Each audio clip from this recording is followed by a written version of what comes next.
Hi hello ನಮಸ್ತೆ. ಎಲ್ಲರೂ ಹೇಗಿದ್ದೀರಾ? ಎಲ್ಲರೂ ಚೆನ್ನಾಗಿದ್ದೀರಾ? ನೋಡಿ ಮುಂದೆ ಹೋಗ್ತಿದ್ದಾರಲ್ಲ ಇವರಿಬ್ಬರು ನಮ್ಮ ಅಕ್ಕಂದಿರು, ಒಬ್ಳು ತಂಗಿ ಮತ್ತು ನಮ್ಮಣ್ಣ.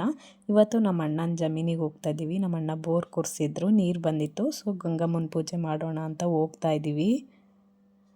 ನಮ್ಮದೊಂದು ದೊಡ್ಡ ಫ್ಯಾಮಿಲಿ, ಎಲ್ಲರೂ ಬಂದಿದ್ದರು ಪೂಜೆ ಮಾಡೋಕ್ಕೆ ಅಂತ.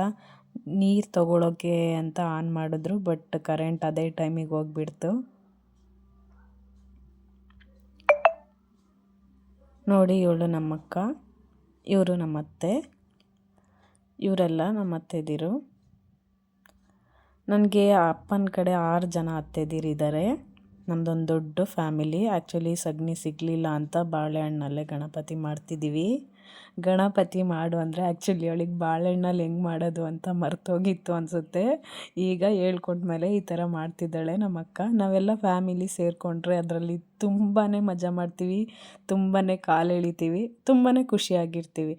ಎಲ್ಲ ಅವಕಾಶ ಸಿಕ್ಕಿದ್ರು ಫ್ಯಾಮಿಲಿ ಸೇರೋಕ್ಕೆ ನಾವಂತೂ ಹೋಗೇ ಹೋಗ್ತೀವಿ. ಏಕೆ ಅಂದರೆ ಸಂಬಂಧದಲ್ಲಿ ಇರೋವಂಥ ಖುಷಿ ಇನ್ಯಾವುದ್ರಲ್ಲೂ ಸಿಗೋದಿಲ್ಲ. ನಾವು ದಿನ ನಮ್ಮದು, ನಮ್ಮ ಮಕ್ಕಳು, ಮನೆ ಕೆಲಸ ಇದರಲ್ಲೇ ಬ್ಯುಸಿಯಾಗಿ ಸಾಕಾಗಿರುತ್ತೆ. ಎಲ್ಲ ಅಕ್ಕ ತಂಗಿದಿರೆಲ್ಲ ಒಟ್ಟಿಗೆ ಸೇರಿದಾಗ ತುಂಬ ಖುಷಿ ಪಡ್ತೀವಿ, ತುಂಬ ಮಜಾ ಮಾಡ್ತೀವಿ, ಚೆನ್ನಾಗಿರುತ್ತೆ. ಅದರಲ್ಲಿ ಒಂಥರ ಖುಷಿ ಇರುತ್ತೆ. ಈಗಿನ ಬ್ಯುಸಿ ಲೈಫಲ್ಲಿ ಸಿಗೋದೇ ಅಪರೂಪ. ಸಿಕ್ಕಿದಾಗ ತುಂಬಾ ಎಂಜಾಯ್ ಮಾಡ್ತೀವಿ.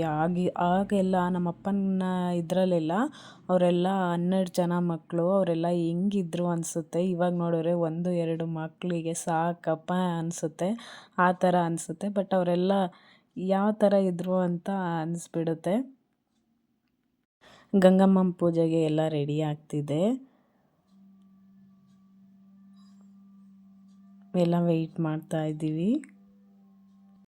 ನಮ್ಮ ಅಣ್ಣ ಇರೋದು ತೀರ್ಥಹಳ್ಳಿಲಿ, ಅವ್ರು ಬೇಕ್ರಿ ಮಾಡ್ಕೊಂಡಿರೋದು. ಇಲ್ಲಿ ಬಂದುಬಿಟ್ಟು ಅಡಿಕೆ ತೋಟ ಮಾಡಿದ್ದಾರೆ. ಸೊ ಬೋರ್ ಕೊರೆಸಿದ್ರು, 2 ಕೊರೆಸಿದ್ದಾರೆ, 2ರಲ್ಲೂ ನೀರು ಬಂದಿತ್ತು.